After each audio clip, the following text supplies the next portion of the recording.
Барлықтарыңызға сәлем достар. Бүгін мен сіздерге ағылшын тіліндегі етістіктер туралы айтатын боламын. Видеоны міндетті түрде соңына дейін қарап, айтылатын мәліметтерді мұқият тыңдаңыздар. Барлығымызға белгілі, етістік деген сөз табына іс-әрекетті білдіретін сөздер жатады. Мысалы, play ойнау, run жүгіру, walk серуендеу. Ал ағылшын тілінде етістіктер екіге бөлінеді. Дұрыс етістіктер және бұрыс етістіктер. Дұрыс етістіктер дегеніміз regular verbs деп аталады. Ал бұрыс етістіктер дегеніміз irregular verbs деп аталады. Бұрыс етістіктер туралы айтатын болсақ, ағылшын тілінде бұндай етістіктердің өздеріне тән дайын үш формасы болады. Ескерте кетейін, оларды тек қана жаттап алуымыз керек. Мысалы, go етістігі бару деген мағынаны білдіреді. Бұл етістік екінші формада went болып өзгертіледі, ал үшінші формада gone. Сол сияқты write, wrote, written жазу, see, saw, seen көру. Дәл осы секілді бірнеше етістіктер бар. Оларды міндетті түрде жаттап алуымыз керек. Бұрыс етістіктердің кестесі үш бағанға бөлініп көрсетілген. Олардың бірінші бағандағы етістіктер осы шақтағы етістіктер, екінші бағандағы етістіктер өткен шақтағы етістіктер, ал үшінші бағандағы етістіктер perfect шағындағы етістіктер болып табылады.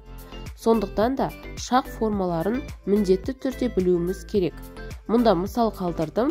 I see him today. Мен оны бүгін көрдім. I saw him yesterday. Мен оны кеше көргенмін. I haven't seen him yet. Мен оны әлі көрген жоқпын деп аударылады.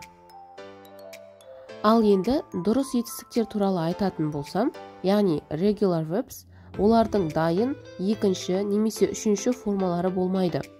Оларды жасау үшін жай ғана ed деген жалғауды жалғай саламыз. Мысалы, work, яғни жұмыс істеу деген етістік worked болып ed жалғауы жалғаны алады. Алайда, кейбір етістіктерге ed жалғауы белгілі бір ережеге байланысты жалғанады. Мұнда бірінші ереже туралы айтамын. Егер етістік и әрпіне аяқталса, ed жалғауы жалғанатын болса, бір ғана и жазылады. Мысалы, compare, яғни салыстыру деген етістік compared, яғни бір и түсіп қалады.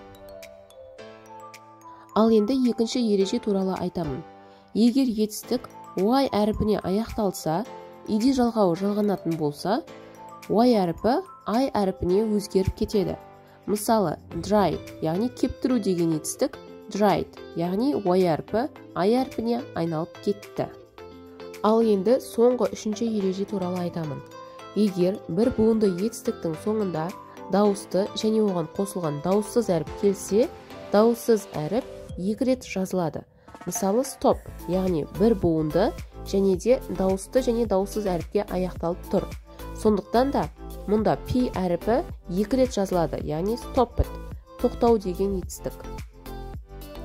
Бүгінге осы видеомыз аяқталды. Егер сізге видео ұнаса, міндетті түрде лайк басып, каналға тіркелуді ұмытпаңыз.